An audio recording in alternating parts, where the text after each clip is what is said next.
हे ऋषिजनों, लक्ष्मी नारायण की कथा का श्रवण आपने किया। आज हम कथा का वहां से आरंभ करेंगे जब पर्वतराज हिमालय और महारानी मैना देवी संतान प्राप्ति के लिए जगत जननी मां आद्यशक्ति भुवनेश्वरी को प्रसन्न करने के लिए कठोर तपस्या कर रहे थे। उनकी तपस्या से प्रसन्न होकर मां भुवनेश्वरी ने उन्हें वरदान दिया कि सती रानी पुनः उनकी पुत्री के रूप में अवतार लेंगी। जय हो मां भुवनेश्वरी। मां भुवनेश्वरी के वरदान और सती रानी के अवतार के रूप में पार्वती जी के जन्म की विस्तृत कथा मैं आपको सुनाता हूँ। अरे हरे। हे श्रोताजन, भक्ति भाव से ध्यान पूर्वक मां भुवनेश्वरी की लीला रचना सुने। एक दिन देवाधिदेव महादेव सती के वियोग में शोकमग्न बैठे थे। तब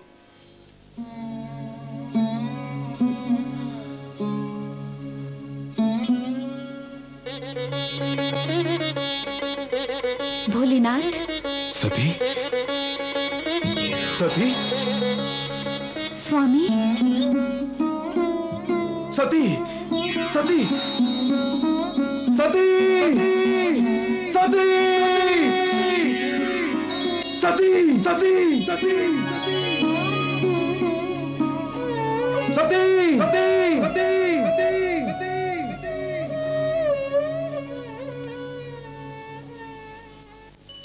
हे मातेश्वरी, भुवनेश्वरी, अखिलेश्वरी, जगत माता, जगदम्बे, जगत जननी, हे आद्य शक्ति, पराशक्ति, परम शक्ति मां, करुणामयी, कल्याणमयी, कृपामयी मां, ये दास तुम्हारी शरण में नतमस्तक है मां। महाराज की जय हो। महारानी मैना देवी ने सुंदर कन्या रत्न को जन्म दिया है। बधाई हो महाराज, बधाई हो। जय हो मां भुवनेश्वरी, तुम्हारी जय हो। तुम्हारा वरदान पाकर मेरा जीवन सफल हो गया मां, मेरा जीवन सफल हो गया। मातेश्वरी, अपने इस अकिंचन दास पर सदा इसी तरह कृपा बनाए रखना, सदा इसी तरह कृपा बनाए रखना मां। सलोना चंद्रमा सा मुख है, जैसे रूप का भंडार है। सो तो है। धन्य हो गई मैना महारानी ऐसी सुंदर पुत्री को जन्म देकर। महारानी जी, महाराज पधार रहे हैं।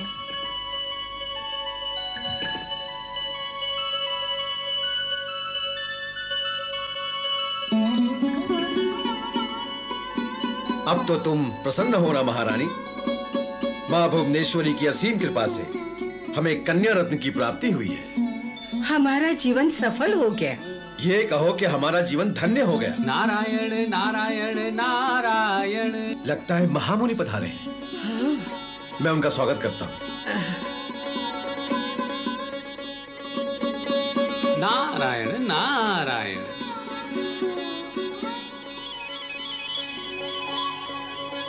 मुनिराज, नारायण नारायण। मुनिराज, नारायण नारायण। मुनिराज, कहाँ है मुनिराज आप? नारायण नारायण। मुनिराज, आप पधारे हैं तो दर्शन देने की कृपा करें। नारायण नारायण। मुनिराज, मेरा प्रणाम स्वीकार करें। कल्याणमस्तु। दर्शन के लिए तो आपने हमें व्याकुल कर ही दिया मुनिराज। मैं तो आपके सामने ही उपस्थित था। हाँ, आज अधिक हर्षोल्लास में आप मुझे देख नहीं सके और व्याकुल हो गए। महाराज, आपके यहाँ एक पुण्यात्मा ने जन्म लिया है। हाँ मुनिराज, मां भुवनेश्वरी की कृपा से कन्या ने जन्म लिया है। तो अब आप स्वयं ही विचार करें, मां भुवनेश्वरी की कृपा से जिसने जन्म लिया है वो साधारण कन्या तो हो ही नहीं सकती। आप त्रिकालदर्शी हैं मुनिराज, सत्य को मुझसे अधिक जानते हैं। किंतु ये सत्य तो आप भी जानते हैं कि अब सभी देवगण आपको बधाई देने आएंगे और लगातार उनका स्वागत करते रहने से आप भी व्यस्त हो जाएंगे। ऐसी व्यस्तता तो प्रसन्नता ही देती है मुनिराज।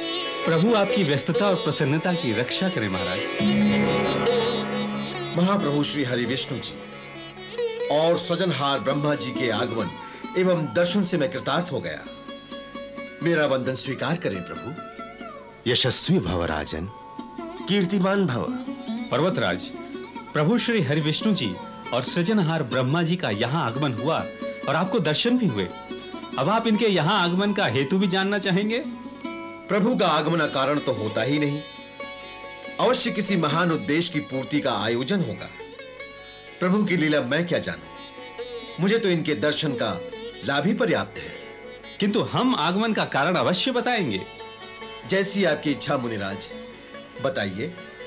नारद का मूल कथन लघु अवश्य होता है, किंतु भूमिका सदा दीर्घाकार होती है।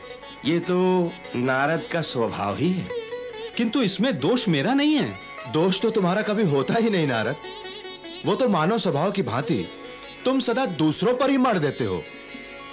मेरा विचार है हमें अब मूल विषय पर चर्चा करनी चाहिए। आज्ञा करें देव। पर्वतराज, मैं सृजनहार ब्रह्मा जी, श्री हरिविष्णु जी यहाँ स्वार्थवश उपस्थित हुए हैं। स्वार्थ? जगत का कल्याण ही जिनका लक्ष्य हो, उनको स्वार्थ कैसे व्याप्त सकता है मुनिराज? संभवतः कल्याण में ही स्वार्थ छिपा हुआ हो, अथवा स्वार्थ में ही कल्याण निहित हो। पर्वतराज, हम नवशिशु के दर्शन हेतु आए हैं। धन्य भाग्य। पधारिए। आइए।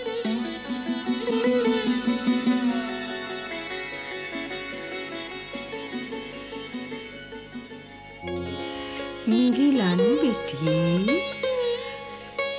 अरे ले। हाँ? यही परम श्रेष्ठ आद्य शक्ति है, यही विश्व मोहिनी है। हाँ, यही महाविद्या है। नमस्तस्यै, नमस्तस्यै, नमस्तस्यै, नमो नमः।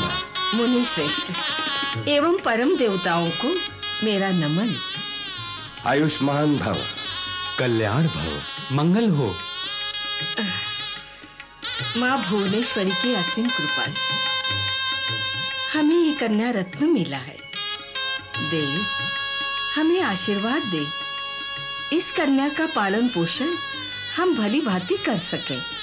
जो संपूर्ण जगत का पालन पोषण करने वाली है, उसके पालन पोषण की चिंता आपको क्यों है महारानी? माँ भुवनेश्वरी की लीला वे जाने, किंतु कन्या के लिए परम देवताओं का आशीर्वाद तो चाहिए। आशीर्वाद दे प्रभु, हम कन्या को प्रसन्न रख सके। एवमस्तु। आपका स्वार्थ साधन हुआ महामुनि? हाँ पर्वतराज, हुआ। तो कृपा कर अब मेरा भी स्वार्थ सिद्ध कर दें। अर्थात आप भी स्वार्थी हैं पर्वतराज? धरती, मनुष्य और स्वार्थ तो एक दूसरे से श्रृंखलाबद्ध होते हैं महामुनि। फिर पुत्री का पिता होने से अब तो मैं और भी अधिक स्वार्थी हो गया हूं। पर्वतराज, धरती पर एक समय ऐसा भी आएगा जब पुत्री से अधिक पुत्र के पिता स्वार्थी हो जाएंगे। आप कुछ कह रहे थे पर्वतराज? यही कि आप पधारे हैं तो इस कन्या का नाम संस्कार भी पूर्ण कर दें। नामकरण का इससे अधिक शुभ अवसर और क्या होगा? अवसर से अधिक सौभाग्य की बात करें पर्वतराज। सृजनहार ब्रह्मा जी और श्री हरि विष्णु जी कन्या का नामकरण करें, यह तो अति सौभाग्य की बात है। महामुनि अब अपना नाम क्यों भूल गए? इस कार्य में आप भी सहयोग करें। नारद, कुछ अच्छा सा नाम बताओ कन्या के लिए। मुझे सोचने में समय लगेगा परमपिता, तब तक आप कोई नाम सुझाएं। नाम में त्रिगुणात्मक ध्वनि ओम का आना आवश्यक है। किंतु अ, उ और म की ध्वनि से स्त्री सुलभ सार्थकता आकार निर्मित नहीं होती। क्यों नहीं होती? ओम से उमा नाम सहज ही बनता है। उमा नाम सार्थक रहेगा। हाँ, कर्णप्रिय भी है। धृष्टता क्षमा करें प्रभु, हिमगिरी में जन्म लेने से गिरजा नाम भी उपयुक्त रहेगा। क्यों परमपिता? गिरि पर्वत पर जन्म लेना प्रासंगिक है, तो सरल नाम सोचना आवश्यक है। पर्वत पर जन्म लिया है तो पार्वती नाम कैसा रहेगा? उत्तम, अति उत्तम। मुझे भी पार्वती नाम अधिक प्रिय लगा। मिष्ठान्न की व्यवस्था करें पर्वतराज, आपका स्वार्थ पूर्ण हुआ। मां भुवनेश्वरी की कृपा से ये कार्य परम प्रभु एवं महामुनि द्वारा इतना शीघ्र संपन्न हो जाएगा, इसकी मैंने कल्पना तक नहीं की थी। मां भुवनेश्वरी ऐसे अवसरों पर अपने भक्तों को कल्पना करने का अवसर ही कहां देती हैं। पर्वतराज, अब आप हमारी बधाई स्वीकार करें और इस कन्या को पार्वती नाम से पुकारें। पार्वती, पार्वती, पार्वती, पार्वती, पार्वती, पार्वती,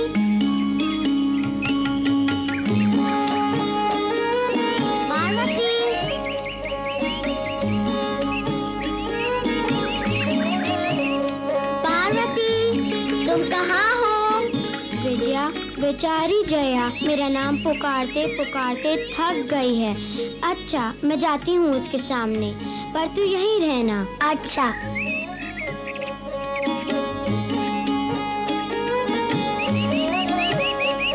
पकड़ लिया पार्वती को, पकड़ लिया। पकड़ा कहाँ है? अब तक देखा है।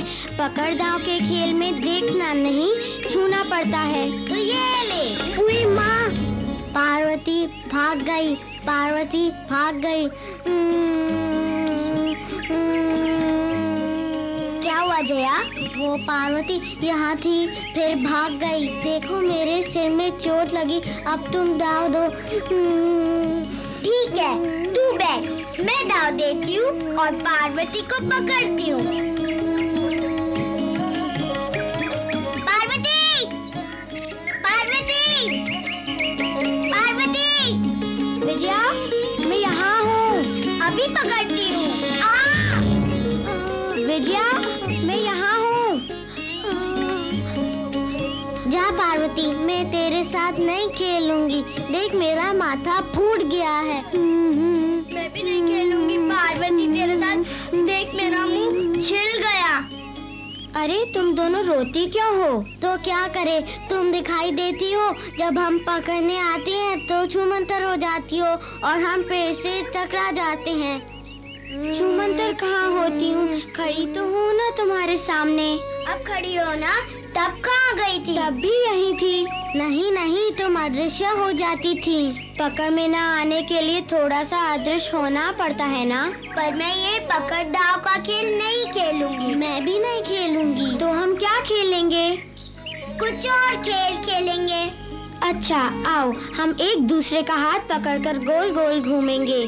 पहले खेल में तुम अदृश्य हो जाती थी और अब गोल गोल घुमाओगी? नहीं नहीं, गोल गोल घूमने से मुझे चक्कर आते हैं। नहीं आएंगे चक्कर, ये खेल खेलते हैं। आप देखे कौन अधिक समय तक घूम सकता है। नहीं नहीं, मैं नहीं खेलूंगी, तुम दोनों खेलो। आ जया, हम खेलेंगे गोल चक्कर का खेल।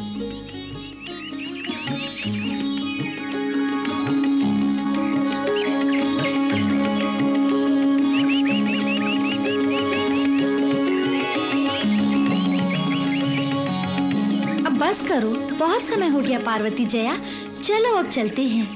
बस थोड़ा और खेलने दो ना। देखो पार्वती, तुम्हें माँ भुवनेश्वरी के नैवेद्य के लिए फल और फूल भी तो लेने जाना है। हाँ हाँ, ये कार्य भी तो करना है। अवश्य करना है, मैं चलती हूँ।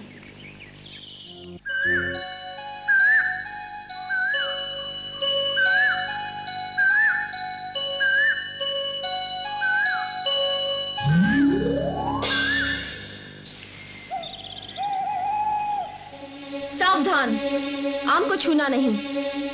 क्यों? क्योंकि आम मेरे हैं। बाण मैंने चलाया और आम तुम्हारे हो गए। चलाया होगा, किंतु आम मेरे चलाए हुए बाण से नीचे गिरे, इसलिए आम मेरे हैं। दोनों बाणों में से किसका बाण टहनी पर लगा, इसका निर्णय कैसे होगा? कौन करेगा निर्णय?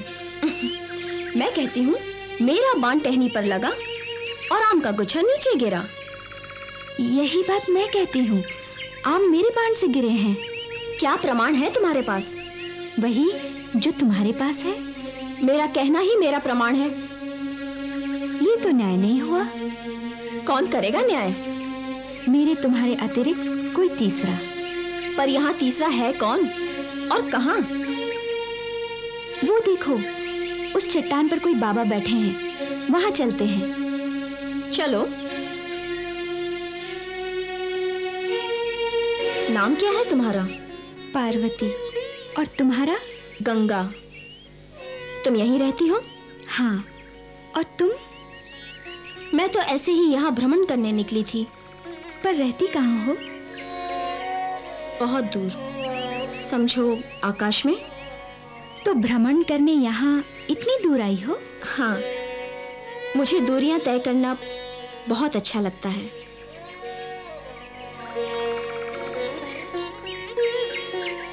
ये योगी बाबा न्याय करेगा हमारा?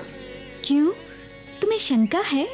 अरे, वन प्रदेश में जीवन व्यतीत करने वाले ये योगी बाबा न्याय नीति के विषय में क्या जानते होंगे?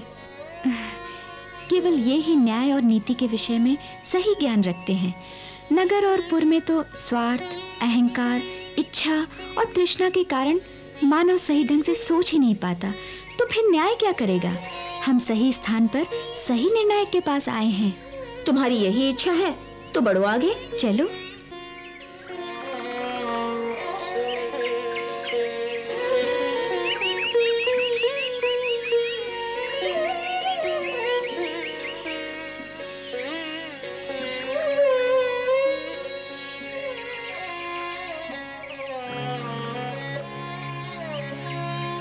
ये योगी बाबा तो आंख मूंदे बैठा है।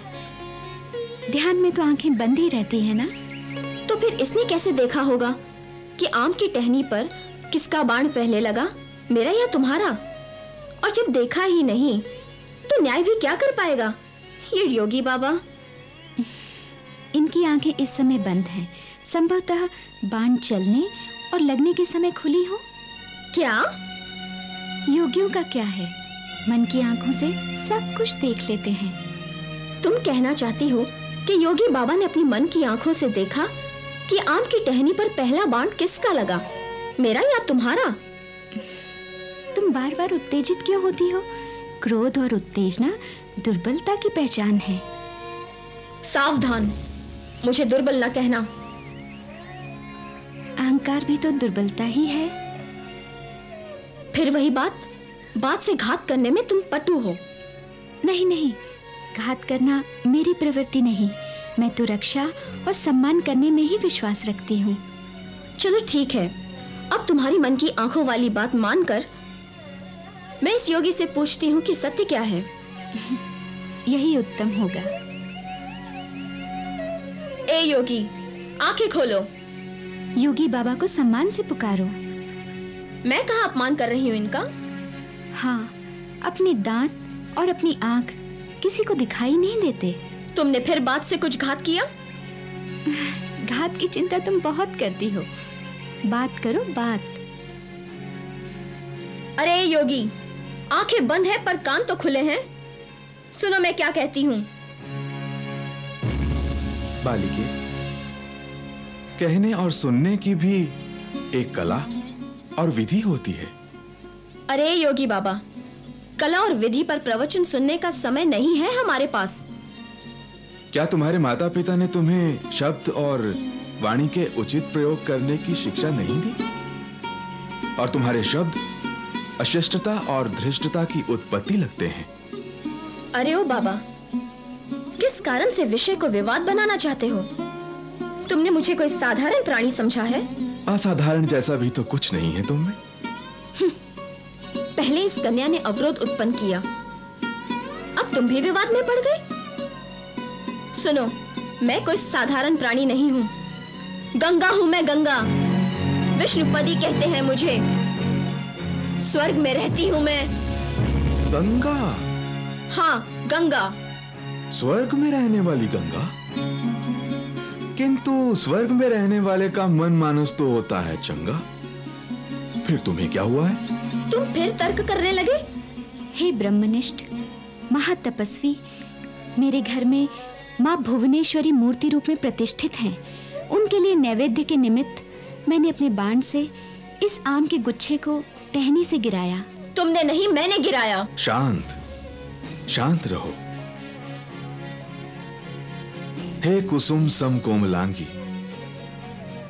इस सत्य को जानो कि डाल से टूटकर नीचे गिरे हुए फल का भोग जगत जननी मां को कभी नहीं कराया जाता, किंतु वृक्ष से स्वयं के हाथों से उतारे गए फल का नैवेद्य ही श्रेष्ठ माना गया है। और यदि ये फल तुम्हारे बाण से गिरे हों तो भी अब ये तुम्हारे प्रयोजन के नहीं रहे। तुम न्याय प्रिय योगी लगते हो। आंखों से देखा नहीं, फिर भी सही न्याय किया। वैसे भी विजय तो मेरी ही होने वाली थी। मुझे कौन पराजित कर सकता है? मैं गंगा हूं, गंगा। हे गर्विते, समय आने पर तुम्हारा गर्व खंडित हो जाएगा। कौन आएगा मेरे समक्ष? जो आएगा वो बह जाएगा। प्रतीक्षा करो समय की। जब स्वर्ग से तेरा पतन होगा, मैं अपनी जटाओं में तुम्हें जकड़ लूंगा।